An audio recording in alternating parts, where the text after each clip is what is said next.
پیارے دوستو، کیا آپ نے کبھی سوچا ہے کہ بغداد کے سلطان کی اگر ایک نظر مل جائے تو کیا ہوگا؟ کیا آپ کے دل میں بھی یہ تڑپ ہے کہ سوتے ہوئے یا جاگتے ہوئے وہ حسین چہرہ آپ کے سامنے آ جائے جس کے ایک اشارے پر تقدیر بدل جاتی ہے؟ آج کی یہ ویڈیو کوئی عام کہانی نہیں ہے، بلکہ یہ غوث پاک کی ان کتابوں کا نچوڑ ہے جو صدیوں سے چھپی ہوئی تھی۔ آج میں آپ کو وہ بتانے والی ہوں جو آج سے پہلے آپ کو کسی محفل میں نہیں سنا ہوگا۔ اگر آپ غوث پاک سے سچی محبت کرتے ہیں تو اس ویڈیو کا ایک ایک لفظ آپ کی قسمت بدل سکتا ہے۔ اس لیے میری آپ سے گزارش ہے کہ اس روحانی سفر کو پورا آخر تک سنیے گا، کیونکہ ادھوری بات ہمیشہ نقصان پہنچاتی ہے۔ بغداد کی وہ ٹھنڈی پرسکون راتیں اور غوث اعظم کی وہ پرنور مجلس جہاں ستارے بھی جھک کر سلام کرتے ہیں۔ ایک دن ایک مرید حاضر ہوا، آنکھوں میں آنسو اور دل میں ایک ہی تمنا کہ یا مرشد، زمانہ کہتا ہے کہ آپ اللہ کے وہ ولی ہیں جو دلوں کے حال جانتے ہیں۔ مجھے بس ایک بار اپنے نبی اور آپ کا دیدار چاہیے، میں کیا کروں؟ غوث پاک نے مسکرا کر اس کی طرف دیکھا، وہ مسکراہٹ جس میں ہزاروں بٹکے ہموں کو راہ دکھائی تھی۔ آپ نے فرمایا کہ اے مرید، قسمت ان کی نہیں چمکتی جو صرف روتے رہتے ہیں، بلکہ قسمت ان کی چمکتی ہے جو وہ راز جان لیتے ہیں جو اللہ پاک نے اپنے ولیوں کے دلوں میں رکھے ہیں۔ آپ نے فرمایا کہ روحانیت کوئی جادو نہیں ہے، یہ تو دل کی اس صفائی کا نام ہے جہاں دنیا کی کوئی خواہش باقی نہ رہے۔ غوث اعظم کی کتابوں میں لکھا ہے کہ جو شخص چاہتا ہے کہ اس کی بند آنکھیں کھل جائیں، اسے سب سے پہلے اپنے اندر کے شیطان کو مارنا ہوگا۔ وہ راز کیا ہے؟ وہ راز ہے ذکر خفی، یعنی وہ ذکر جو زبان سے نہیں بلکہ دل کی دھڑکنوں سے ہوتا ہے۔ آپ نے اس مرید کو بتایا کہ جب تم رات کے پچھلے پہر اٹھتے ہو اور دنیا سو رہی ہوتی ہے، اس وقت ایک ایسی طاقت اتر رہی ہوتی ہے جو صرف ان دلوں میں سماتی ہے جو پیاسے ہوتے ہیں۔ غوث پاک فرماتے ہیں کہ میں نے برسوں تک جنگل میں رہ کر جو پایا وہ یہ تھا کہ جب تک بندہ خود کو فنا نہیں کرتا تب تک اسے خدا اور اس کے رسول کی پہچان نہیں ملتی۔ پیارے دوستو، غوث پاک نے اس مرید کو وہ پہلا سبق دیا جو آج میں آپ کو بتانے جا رہی ہوں۔ آپ نے فرمایا کہ اگر مجھ تک پہنچنے کا راستہ ڈھونڈتے ہو تو پہلے اپنے گھر کے غریبوں اور دکھوں میں گھرے ہوئے لوگوں میں مجھے تلاش کرو۔ یہ سن کر وہ مرید حیران رہ گیا، اسے لگا تھا کہ کوئی بہت بڑا وظیفہ ملے گا، مگر غوث پاک نے تو زندگی کا فلسفہ ہی بدل دیا۔ مگر یہ تو صرف شروعات تھی، ابھی وہ راز جاننا باقی تھا جو کسی بھی روح کو تڑپا کر رکھ دے اور آسمان کے دروازے کھول دیں۔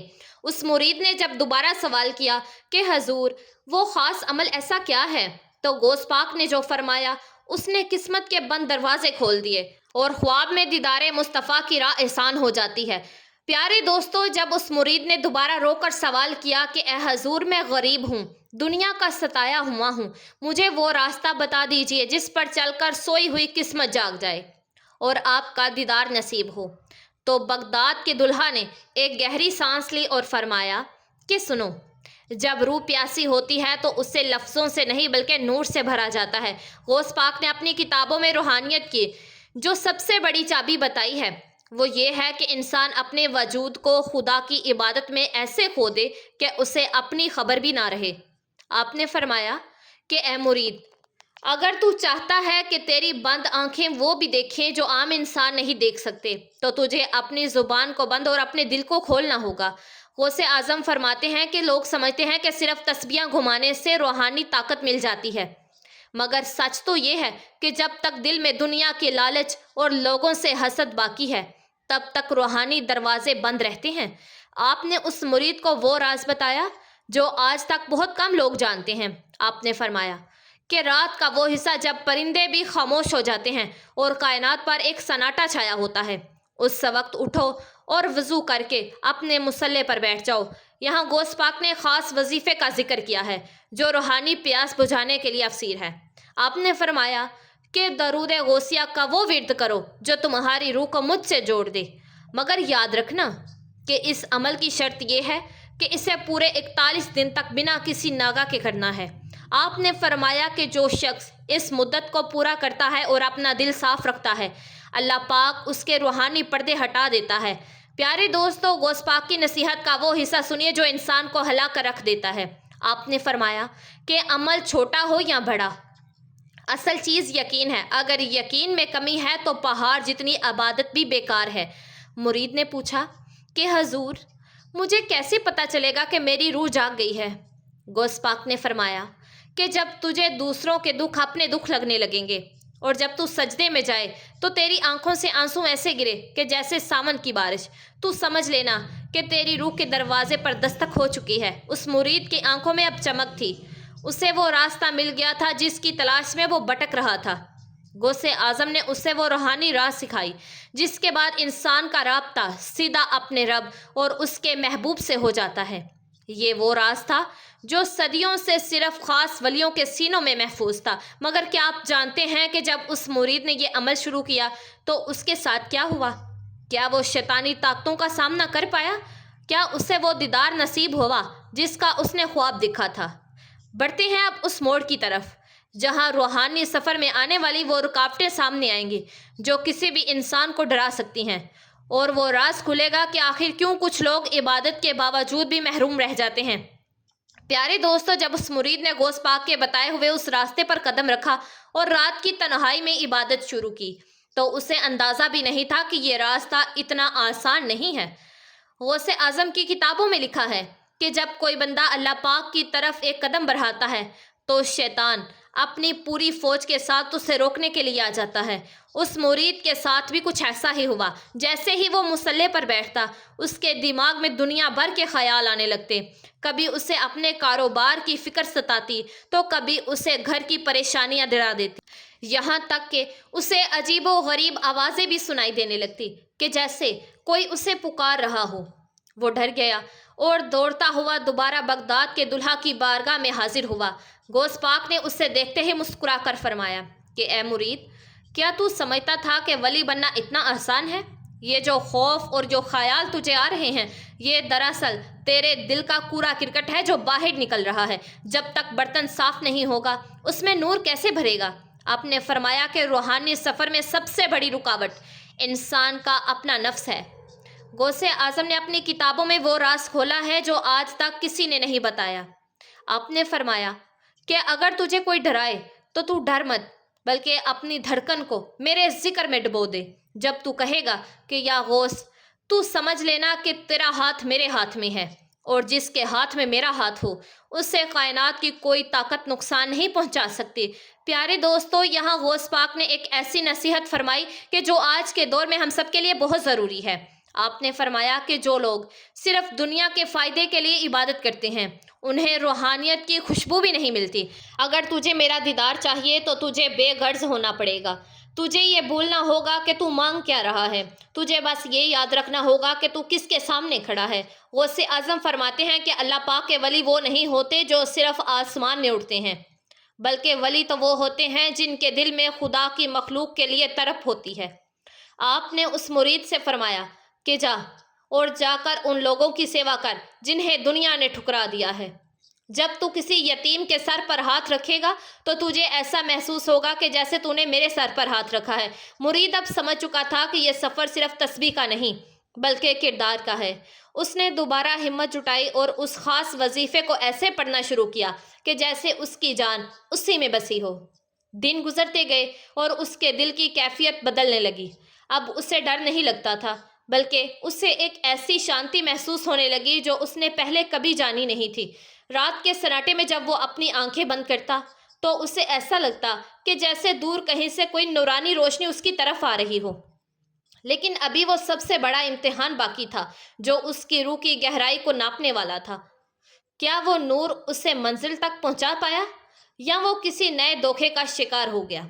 بڑھتے ہیں اس موڑ کی طرف جہاں اس مرید پر وہ حقیقت کھلی جو انسان کے ہوش و حواس اڑا دیتی ہیں، اور غوث پاک نے اسے وہ آخری چابی دی جس سے عرش کے دروازے کھٹکھٹائے جاتے ہیں۔ پیارے دوستو، عبادت اور ریاضت کے وہ 41 دن اب اپنے آخر کی طرف تھے۔ اس مرید کی حالت اب ایسی ہو چکی تھی کہ وہ دنیا میں رہتے ہوئے بھی دنیا کا نہیں رہا تھا۔ غوث اعظم کی کتابوں میں ذکر ملتا ہے کہ جب بندہ اس مقام پر پہنچتا ہے تو اس کی روح جسم کے پنجرے سے آزاد ہونے لگتی ہے۔ اب اسے بھوک اور پیاس کا احساس نہیں ہوتا تھا، بس ایک ہی پیاس تھی، اور وہ تھی اپنے محبوب کا دیدار۔ ایک رات جب وہ اپنی کوٹری میں بیٹھا اس خاص وظیفے کا ورد کر رہا تھا تو اچانک سے اسے محسوس ہوا کہ پوری کوٹری مہک اٹھی ہے۔ وہ خوشبو ایسی تھی جو اس نے زندگی میں کبھی نہیں سونگھی تھی۔ اس نے اپنی آنکھیں بند رکھی کیونکہ اسے ڈر تھا کہ اگر آنکھ کھولی